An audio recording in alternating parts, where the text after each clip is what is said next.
राजस्थान का एकीकरण।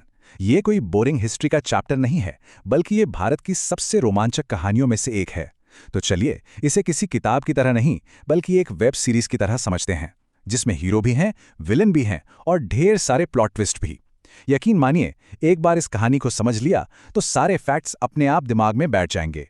तो सवाल यही है कि आखिर कैसे 19 रियासतों, 3 ठिकानों और एक केंद्र शासित प्रदेश को मिलाकर वो राजस्थान बना जिसे हम आज जानते हैं।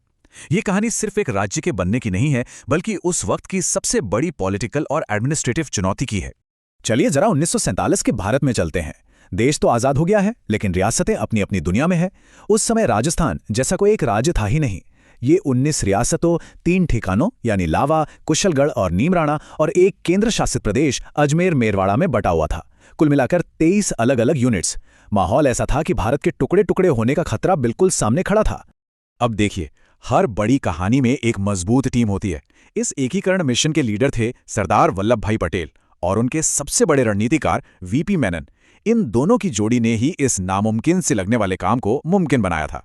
रियासती विभाग ने एक सीधी सी शर्त रखी, जिन रियासतों की जनसंख्या 10 लाख से ज्यादा और सालाना कमाई 1 करोड़ रुपए से ज्यादा है, सिर्फ वही आजाद रह सकती हैं। लेकिन राजस्थान में तो सिर्फ 4 रियासतें जयपुर, जोधपुर, बीकानेर और उदयपुर ही इस शर्त को पूरा करती थीं। इसका मतलब ये था कि 19 में से 15 राज्यों के लिए आजाद रहने का सपना अब खत्म हो चुका था। तो अब शुरू करते हैं इस मिशन के 7 एपिसोड्स। हर एपिसोड में एक नया मोड़ आएगा और नए किरदार मिलेंगे। ये एक ऐसी प्रोसेस थी जिसका लक्ष्य एक ही था, भारत को बिखरने से बचाना। ये रहा पूरे एकीकरण का रोड मैप, जो 7 चरणों में पूरा हुआ। चलिए एक एक करके इन सभी चरणों को डिटेल में देखते हैं। और हाँ, जो लोग एग्जाम की तैयारी कर रहे हैं उनके लिए ये तारीखें और इन चरणों का क्रम बहुत जरूरी है, तो इसे ध्यान से सुनिएगा। तो पहले एपिसोड में सरदार पटेल ने एक छोटा सा यूनियन बनाया। इसमें अलवर, भरतपुर, करौली और धौलपुर यानी ABCD रियासतें और साथ में नीमराणा ठिकाना शामिल था। इसे नाम दिया गया मत्स्य संघ। इसमें एक मजेदार बात यह है कि इसका नाम मत्स्य संघ मशहूर इतिहासकार KM मुंशी के सुझाव पर रखा गया था, और ये सवाल अक्सर एग्जाम्स में पूछ लिया जाता है। इसके राज प्रमुख बने धौलपुर के महाराजा उदय भान सिंह और प्रधानमंत्री बने शोभाराम कुमावत। पहले चरण के ठीक 7 दिन बाद दूसरा चरण शुरू हो गया। इसमें हाड़ौती और वागड़ को 9 रियासतें एक साथ मिली। कोटा, बूंदी, झालावाड़, बांसवाड़ा, डूंगरपुर, प्रतापगढ़, शाहपुरा, टोक और किशनगढ़, इन सबको मिलाकर बना पूर्व राजस्थान संघ।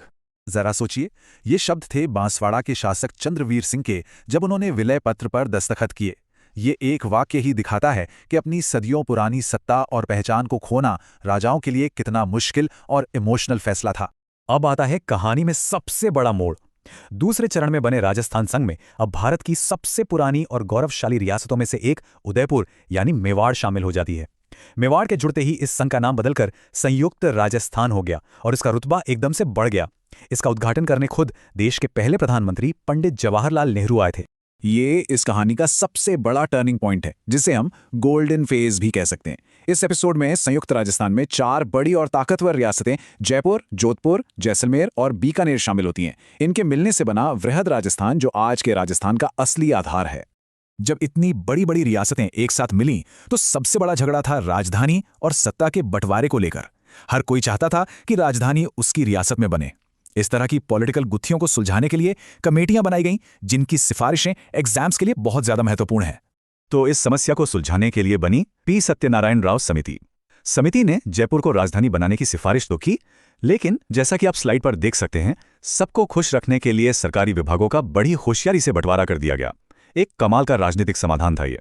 चौथे चरण में वृहद राजस्थान तो बन गया था, लेकिन पहले चरण वाला मत्स्य संघ अभी भी अलग थलग था। धौलपुर और भरतपुर जैसी रियासतें तो भाषा के आधार पर उत्तर प्रदेश में मिलना चाहती थीं।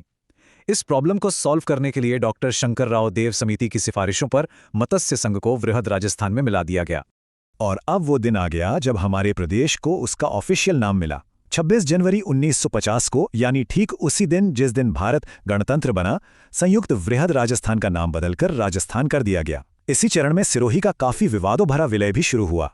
सिरोही का विलय इस कहानी का आखिरी ड्रामा था। ये 2 हिस्सों में हुआ। सरदार पटेल चाहते थे कि टूरिज्म के लिहाज से जरूरी आबू और दिलवाड़ा गुजरात का हिस्सा बने, लेकिन लोगों के जबरदस्त विरोध के चलते आखिरकार इन्हें राजस्थान को वापस करना ही पड़ा।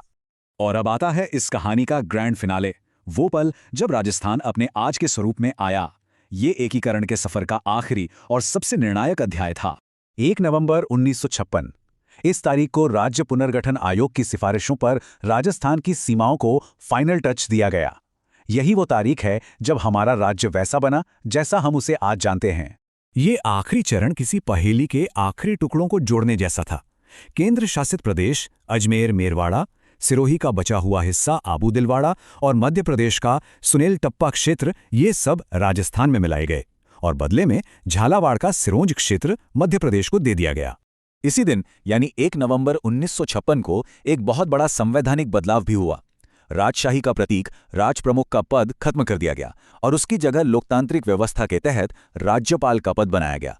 सरदार गुरुमुख निहाल सिंह राजस्थान के पहले राज्यपाल बने। इस पूरे मिशन को पूरा करने में लगे 8 साल 7 महीने और 14 दिन। ये आंकड़ा अपने आप में बताता है कि ये मिशन कितना बड़ा और धैर्य वाला काम था। ये सिर्फ एक विलय नहीं था, ये एक नए राज्य का जन्म था।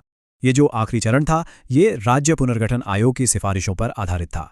फजल अली की अध्यक्षता वाला ये कमीशन, जिसका काम पूरे भारत में राज्यों की सीमाओं को फिर से बनाना था, एग्जाम के लिहाज से एक बहुत ही जरूरी टॉपिक है। तो ये एकीकरण सिर्फ पॉलिटिकल नहीं था, ये कल्चरल यूनिटी और सोशल रिफॉर्म की एक नींव थी।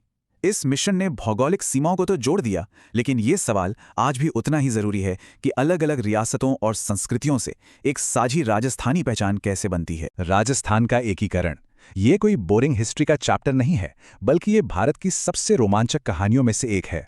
तो चलिए इसे किसी किताब की तरह नहीं, बल्कि एक वेब सीरीज की तरह समझते हैं, जिसमें हीरो भी हैं, विलन भी हैं और ढेर सारे प्लॉट ट्विस्ट भी। यकीन मानिए, एक बार इस कहानी को समझ लिया तो सारे फैक्ट्स अपने आप दिमाग में बैठ जाएंगे।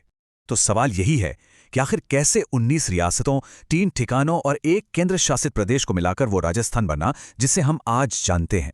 ये कहानी सिर्फ एक राज्य के बनने की नहीं है, बल्कि उस वक्त की सबसे बड़ी पॉलिटिकल और एडमिनिस्ट्रेटिव चुनौती की है। चलिए जरा 1947 के भारत में चलते हैं। देश तो